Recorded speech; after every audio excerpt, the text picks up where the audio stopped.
Welcome to the deep dive. Today we're jumping into the world of an artist whose name probably makes you think of huge, vibrant flowers, maybe stark landscapes, Georgia O'Keeffe. Often called the mother of American modernism. Exactly. But her life was, so much more. Rebellion, resilience, this incredible vision. Absolutely. A really rich story there. So our mission today, using the great sources you shared, is to get past just the famous pictures. We want to pull out the really key stuff about her journey. Yeah, from that dairy farm in Wisconsin, which is kind of amazing, right?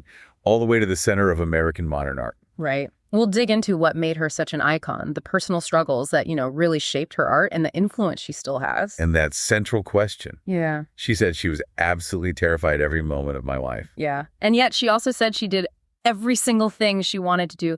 How does that work? And how does she end up changing American art? Let's get into it. So let's start at the beginning because it is pretty unexpected. Born November 15th, 1887. Not Paris, not New York. Sun Prairie, Wisconsin, a dairy farm. Right. Second of 7 kids. Her dad was Irish, and her mother's father, her namesake, George Victor Toto, was actually a Hungarian count. Which is a detail you don't expect. And what's wild is, even growing up there, pretty rural, not a lot of resources, by age 10, she decided, I'm going to be an artist. That early determination is something else. It really is. She got some early instruction, watercolors with Sarah Mann, went to high school at Sacred Heart Academy. But, her childhood wasn't stable. The family moved. To Virginia, right? Yeah. For her dad's business. Concrete blocks, I think. Yeah, Peacock Hill in Williamsburg. She changed schools, lived with an aunt for a bit. Lots of disruption. But somehow that autistic talent just kept kind of pushing through. And that's fascinating, isn't it? How that early life, all the moving around, maybe not having much, it seems to have built this incredible inner drive in her. Yeah. It makes you wonder, how did that early resilience, that grit, feed into her artistic independence later on? That's a great point. I think it's fundamental. And it connects right back to that quote, doesn't it? I've been absolutely terrified, and I've never let it keep me from doing a single thing I wanted to do. Exactly. Yeah. It's not just about pushing through fear. It's about trusting yourself, even when things are chaotic. Right. It almost sets the stage for her later rejecting the whole art school system, So she has this inner strength, and she heads off for formal training, starts really strong, School of the Art Institute of Chicago, top of her class. Impressive. But then, bang, typhoid fever, knocks her out for a whole year. Wow, that must have been tough. Had to be. But she bounces back. A year later, 1907, she's in New York City, Art Students League. And again, she shines. Winning awards, prizes for her paintings. And New York at that time. I mean, that was absolutely pivotal for her. It wasn't just the classes. It was being in the city, seeing what was happening, especially the galleries, like Gallery 291. Stieglitz's gallery, her future husband, though she didn't know it then. Exactly. Yeah. And that place was, it was ground zero for modern art in America.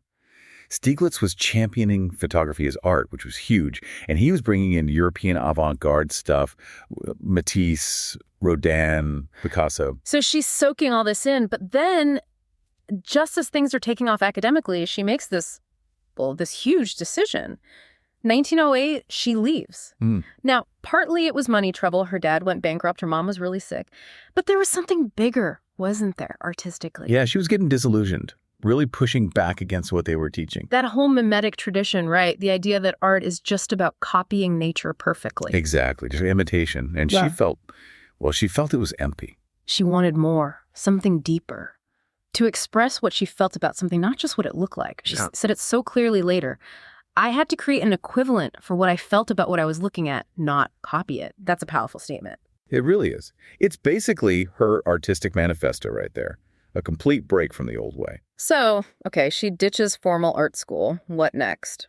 She carves out her own path, works as a commercial artist for a couple of years in Chicago. Practical skills, paying the bills. Right. And then from about 1911 to 1918, she teaches art. Virginia, Texas, South Carolina, different places. But the teaching wasn't the main event for her own art, was it? It was the summers. Exactly. Summers off, she poured everything into her own art education on her own terms. And this is where Arthur Wesley Dow comes in. Huge influence. Yeah, Dow was key. He taught this approach based on personal style, design, interpretation. not just copying. It must have felt like finding, the missing piece for her, validating everything she felt instinctively. It really cemented her modernist direction. You can feel her focus in that simple quote from the time, "The days you work are the best days." Total dedication. And Dow's ideas, they weren't just about how to make art, but why. He basically gave her the intellectual framework, the permission slip almost, to trust that inner feeling, to aim for that emotional equivalent, rather than just a picture of something. That's what really marks her out as a modernist pioneer.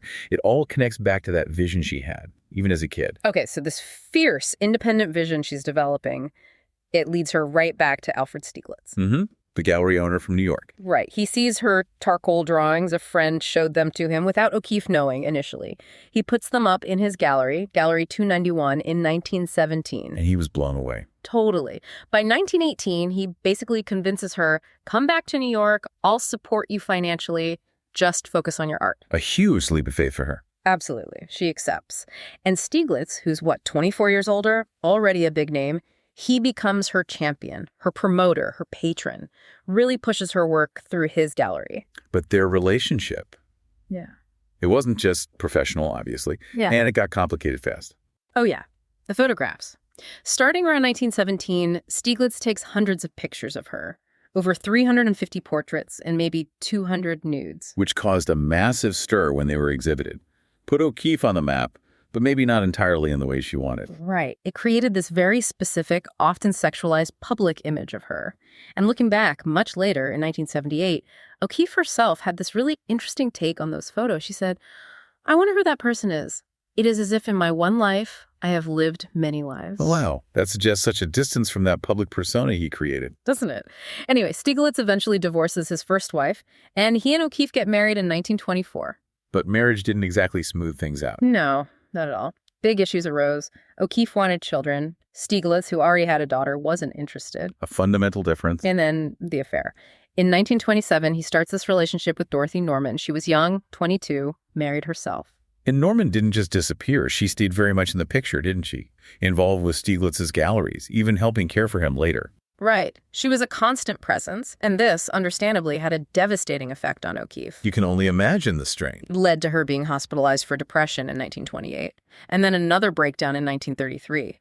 Serious mental health struggles. Yet somehow, through all that personal pain, her respect for his artistic judgment, especially about her work, seems to have remained. It's baffling, almost. She said, I believe I would rather have Stieglitz like anything I had done than anyone else I know. It speaks to this incredibly complex bond they had. It really does. And it raises that difficult question, doesn't it? How do you balance the undeniable support and platform he gave her as an artist against the profound personal anguish he caused? There's no easy answer. No. It highlights just how tangled creative partnerships can be. Professional success and deep personal pain existing side by side. Yeah. How do you think she navigated that, managed to keep working? I think maybe by creating distance, by finding her own space. Which leads us directly to New Mexico. The Great Escape. Right. In 1929, she's 41. She takes her first trip out west by train with her friend Beck Strand.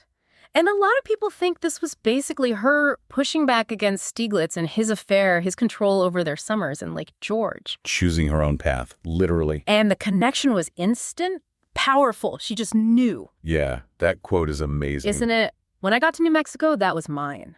Soon as I saw it, that was my country. I'd never seen anything like it before, but it fitted to me exactly.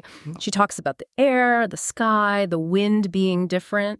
Like she'd found her spiritual home. Totally. And she even got a bit possessive, added, I shouldn't say too much about it because other people may be interested and I don't want them interested. Keeping her discovery to herself. From that point on, New Mexico becomes her subject. The landscapes, the flowers, the bones, the adobe architecture, it all starts pouring into her art. So much so, they started calling it O'Keeffe country. And she really explored it, didn't she? Driving around in her Model T? Oh, yeah. Getting out there, finding inspiration, finding freedom, really. So, Stieglitz dies in 1946. She spends the next few years sorting out his massive estate, thousands of photographs and artworks. A huge undertaking. Must have been. But once that was done in 1949, she makes the move permanent. New Mexico is home. She splits her time between Ghost Ranch, which she bought in 1940. The iconic place. And this ruined hacienda in Abbey Cruz she bought in 45 and spent years restoring as her main home and studio. So that move to New Mexico, it wasn't just changing location. It feels like it was this profound act of personal and artistic liberation for her. Absolutely. Like she could finally fully be that independent spirit, and her art could completely fuse with this landscape that just resonated so deeply within her. It's like she found the outside world that matched her inside world. Perfectly put. And the woman herself, O'Keeffe, the person, was just as fascinating as the art. You hear descriptions like prickly personality. Yeah, she had a reputation for being formidable. Definitely. But then you see photos like the ones by her friend Todd Webb, and she looks so calm, almost serene. It's complex. People often saw her as a recluse, right? Yeah. Spending all this time alone in the desert. Collecting bones and stones, finding solace in nature. Yeah, she even said, "I do not wish to try to live among many people. They tire me more than anything." Which sounds pretty reclusive, but that label doesn't quite fit either, does it? Because she was also incredibly adventurous. Right. Traveling the world, Europe, Asia. And taking these intense rafting trips down the Colorado River, through Glen Canyon, even when she was older, that's not a typical recluse. No, not at all. She contained multitudes, as they say. Exactly. And even later in life, when her eyesight started failing really badly, she couldn't paint anymore. Did she stop creating? Nope. She found a new way. Pottery. Right. In 1973, she hires this young potter, John Bruce Hamilton Juan, he was known as. He's 27. He teaches her how to work with clay. Amazing. In her late 80s, learning a whole new medium. Incredible resilience. She kept making art, and Hamilton became very important to her. She ended up leaving most of her estate to him. Which caused quite a legal battle with her family afterwards. It did. A whole other complex chapter. She finally passed away at 98 in 1986 in Santa Fe. A long and incredibly full life. And she left behind some powerful words about that life, about trusting yourself. Someone else's vision will never be as good as your own vision of yourself. Live and die with it, because in the end, it's all you have. Lose it, and you lose yourself and everything else. And then she adds, almost wistfully, "I should have listened to myself." Wow. That last line is quite something. But thinking about that quote and her embracing pottery so late in life, it just underscores that fierce commitment to her own internal compass, doesn't it? Absolutely. Prioritizing her own vision, her own way of being, right to the very end, no matter what people thought or what physical limits she faced. It's the thread that runs through everything. So let's talk about that thread, her legacy. What's the lasting impact of Georgia O'Keeffe? It's huge, right? Oh, undeniably. She was active for, over 70 years? A massive contribution to American modernism. A central figure, part of that key Alfred Stieglitz circle that really shaped early American modern art. And the sheer volume of work, over 2,000 pieces. Paintings, drawings, watercolors, later the pottery. And beyond just the art, she was such a pioneer as a woman artist. She really did blaze a trail. Absolutely. Which is why the feminist art movement in the 60s and 70s looked back at her work. Artists like Judy Chicago, Miriam Shapiro. They saw feminist themes in her flower paintings, that sense of powerful female imagery. Right. Whether O'Keeffe intended it that way or not, her work resonated powerfully with later generations of women artists. And then there's the museum, the Georgia O'Keeffe Museum in Santa Fe, the first museum in the U.S. dedicated solely to a major female artist. That's a statement in itself. A huge testament to her stature. It really brings home what she said. Where I was born and where and how I have lived is unimportant. It is what I have done with where I have been that should be of interest. She wanted the work to speak for itself. And her legacy ensures that it does. Yeah, and it's not just a static legacy locked away in vaults. It's living, breathing through institutions like the museum. Opened in Santa Fe in 97. Right. And it does more than just show her paintings. It gives you insight into her process, the light, the landscape that fueled her work. They have, over 3,000 pieces? Oils, drawings, everything. Plus work by other American modernists, putting her in context. And they have the Research Center, too, opened in 2001. Yeah, which is crucial. It's not just about O'Keeffe, but the whole Stieglitz circle. Modernism across different fields, architecture, photography, music. It fosters ongoing scholarship. Makes her legacy a starting point for broader exploration. And incredibly, they maintain her 2 homes in northern New Mexico. The Abbey Cruz home and studio. Which you can actually visit by appointment. It's a National Historic Landmark. Imagine stepping into that space. Yeah. And the Ghost Ranch home, while not open to the public directly by the museum. Ghost Ranch itself, that huge educational retreat center, is still there. They partner with the museum so you can experience the landscape that so profoundly inspired her. It's really fascinating how all these elements work together. The museum, the research center, the homes. It fulfills her wish, doesn't it? Letting the work and the place where the work was made speak for itself. Exactly. Keeps her vision alive and ensures it keeps sparking new ideas, new connections for people today. It's not just preserving the past. It's actively engaging the present and future. So we've covered a lot of ground today, journeyed through this truly remarkable life. Georgia O'Keeffe. From that determined kid on a Wisconsin farm through all the personal storms and artistic breakthroughs, finding her soul's landscape in New Mexico. It's just a story of incredible authenticity. Yeah, and what's really striking is how her entire life, her whole approach was modernism personified. You know, that dedication to new ideas, breaking from tradition, relentlessly pursuing a unique personal vision. Her story is woven right into the fabric of America, finding its own cultural voice in the early 20th century. So thinking about all this, what does it mean for you listening right now?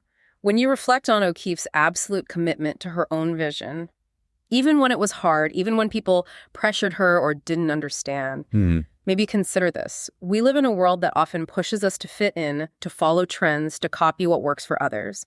How can you, like O'Keeffe, cultivate and truly trust your own unique way of seeing things? How can you let that vision guide what matters most to you, whether it's in your work, your life, your own creations?